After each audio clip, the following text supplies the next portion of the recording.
এতিয়া মই আছোঁ গাইজ আম গছৰ তলিত এইটো চাওক আম গছ আৰু এইফালে চাওক সৰু সৰু আমবিলাক পাকা আৰু আমাৰ এটা লগ মানে পাৰি আছে।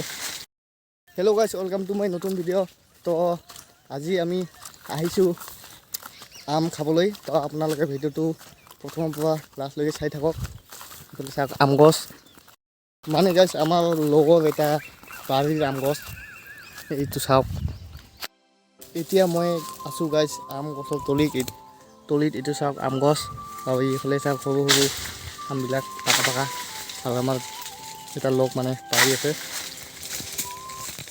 এতিয়া আম পাৰি লৈ গৈ আছোঁ ঘৰত খাবলৈ। তো এইফালে চাওক অলপ সময় আমাৰ এই লগটোক ধৰিব দিলোঁ চাইকেলটো। এতিয়া মই গাইজ আছোঁ চাঙত বহি আৰু এইফালে চাওক আমবিলাক ইয়াতে ৰাখি থ'লে।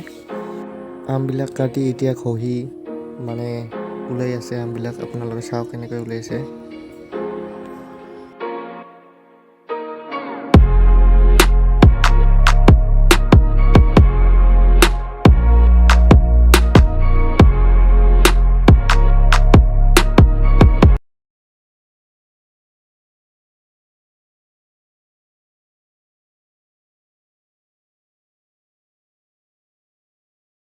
তাড়াতাড়ি আম কাটি খহি একদম কাটা হৈ গ'ল আমটো, কিন্তু মই আম খোৱা ভিডিঅ'টো বনাবই নোৱাৰিলোঁ। ফাইনেলি গাইজ আম চাম খোৱাৰ পিছত আহি গ'লোঁ ঘৰত। গাইজ আমটো খালোঁ কিন্তু ভিডিঅ' বনাব নোৱাৰিলোঁ। গাইজ আমটো খালোঁ কিন্তু ভিডিঅ'ই বনাব নোৱাৰিলোঁ আম খোৱা। আৰু এতিয়া মই আহি গ'লোঁ ঘৰত আহি গা পা ধুই ল'লোঁ।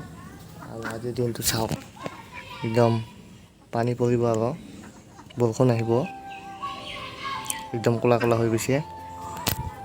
আৰু গাইজ মই জানো কিন্তু ব্লগবিলাক বেছি লাম্বা নহয়, মোৰ বেছি লাম্বাকৈ বনাব নোৱাৰোঁ। মানে লাহে লাহে চেষ্টা কৰিম লাম্বা ব্লগ বনাবলৈ। আৰু মোৰ এই ব্লগটো গাইজ ইমানতে শেষ কৰিলোঁ আজিৰ ব্লগটো। চাওক দিনবিলাক আৰু পানীও আহিব, সেইকাৰণে আজিৰ ব্লগটো এই ইমানতে সমাপ্ত।